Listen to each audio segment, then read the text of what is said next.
Welcome back to my garden, back to the normal spot after last week's trip to see the beautiful flowering tree, blossoming tree. And also obviously welcome to 2022. I do hope the year brings you everything that you're looking for, assuming of course you're looking for the right things, and if not, well, be it on your own head. I started the year quite well, and I've been reading a very, very interesting book. Not finished it yet, so this isn't going to be a sort of review summary of it, but I can already safely say that it's a book well worth reading. 4,000 Weeks, Time Management for Mortals by Oliver Burkeman. Oliver Burkeman is an author I'm very fond of. Well, I'm fond of the other book of his I've read, which is called Antidote and some other words. But it's really a book that argues against the relentless pursuit of happiness and general positivity, and that that's maybe not such a good thing. This book is a book that takes a shot at our attempt to manage time. And he's worked in this area before. You know, as a journalist, he had a regular column on productivity, time management, business-related things, I think, lifestyle.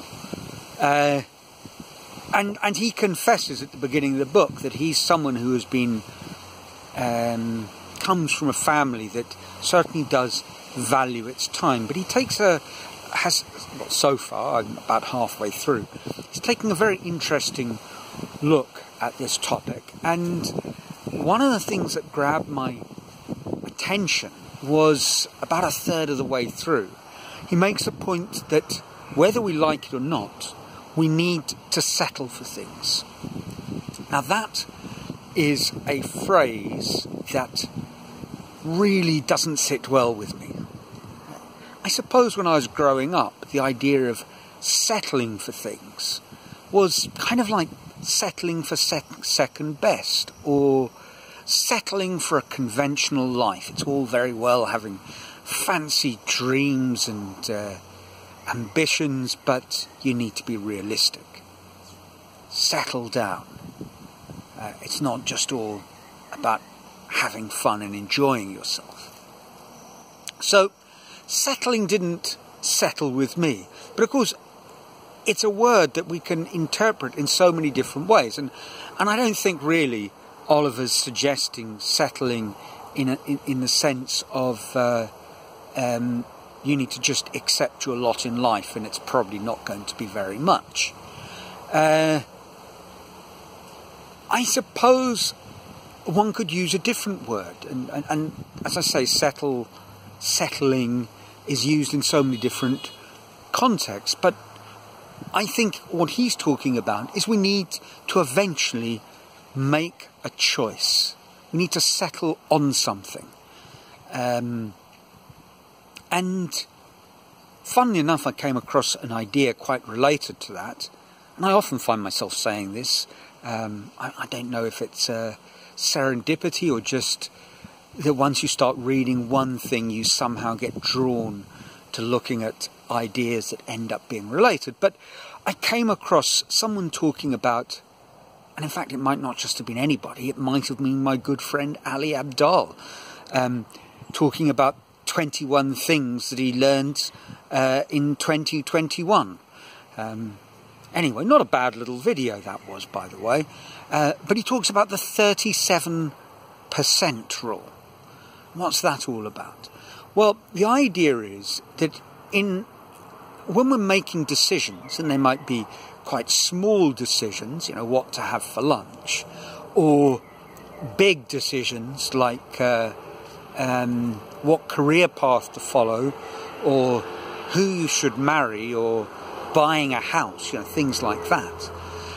But irrespective of the magnitude of the decision, there's some interesting research that suggests that the number 37 is a good tipping point or turning point between experimenting and settling. And it sort of suggests, I might be mangling the rule a little bit, but it sort of suggests that if you have a period of time in which you're going to make a decision, or a number of options that you are trying, it's worth experimenting with 37% of it and then sticking with the best bet at that point. That is the sort of optimizing behavior.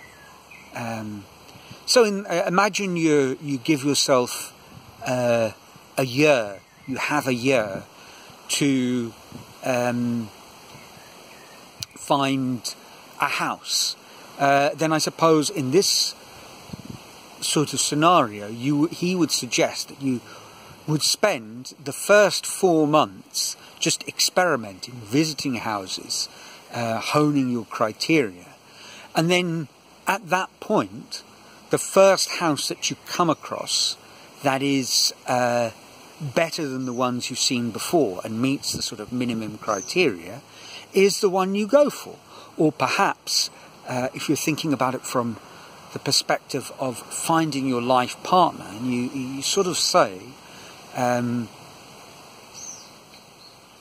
suppose I want to get married between 20 and 40. This rule would suggest that somewhere between 27 and 28 is the time to settle down. And up to that point, play the field, experiment, gain experience. So that's sort of, in a nutshell, a very loose interpretation of the 37% rule. Of course, if I've got this completely and utterly wrong, please correct me in the comments below. But that's my take on the 37% rule. Now, Oliver's point is that, in a sense, you have to settle for something. You can't just continually experiment. I mean, on one logical level, if you decide that you have some kind of ideal that you're trying to pursue, whether it's a job or a house or a spouse or a great hamburger. The point is, if you are rejecting things because you have in your mind settled on something that is better than the things that you are rejecting. And Oliver ties this in to something that the great philosopher Bergson, is he a Henry Bergson? As always, no research done, so I'm not entirely certain, but a Henry, I'm not sure, Bergson, suggested that this whole question revolves around understanding the finitude of life, that we simply can't sample every hamburger that is out there. It's just not possible, as much as we might give it a good go. You can't look at literally every single house that is and always will be forevermore on the market before you choose to buy a house. I mean, it's just nonsense. So what a lot of us do is, and certainly in deeper kinds of things, aspirational things, is that we indulge ourselves in a fantasy where everything is actually possible. You can fantasize literally about the whole lot, and as long as you don't commit, you can enjoy everything in this fantastical sense in your fantasy life.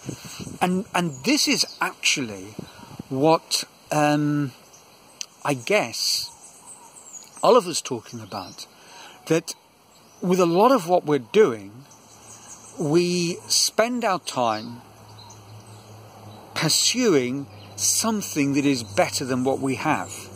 I've been talking about choices, but one might think of it in another area, finance, money, something that I've been talking about recently. Again, tying back to my good friend Ali Abdal, how much is enough? And this argument that it's never enough. Well, this is problematic.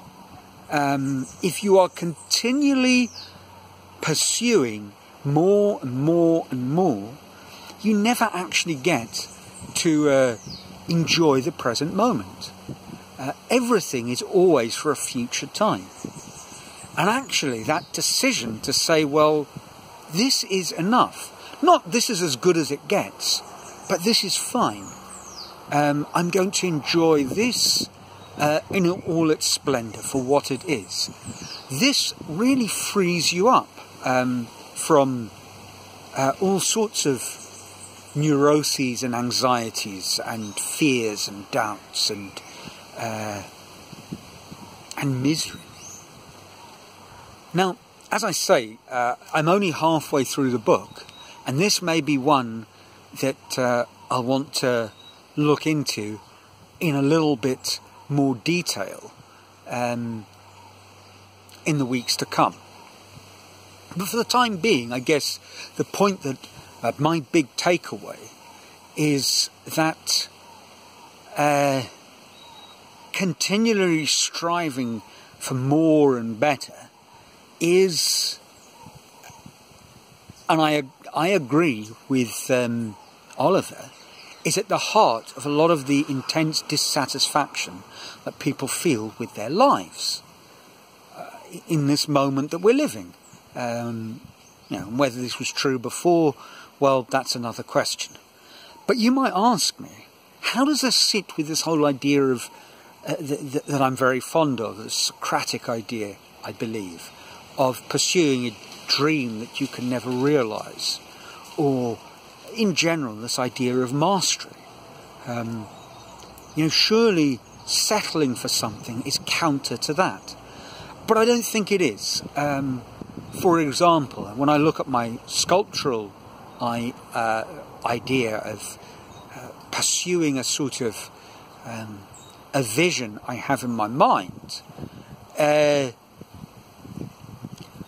the pieces that I'm doing now are not, I'm not rejecting them as, in some sense, out of dissatisfaction that it's not good enough, that they should be better or more.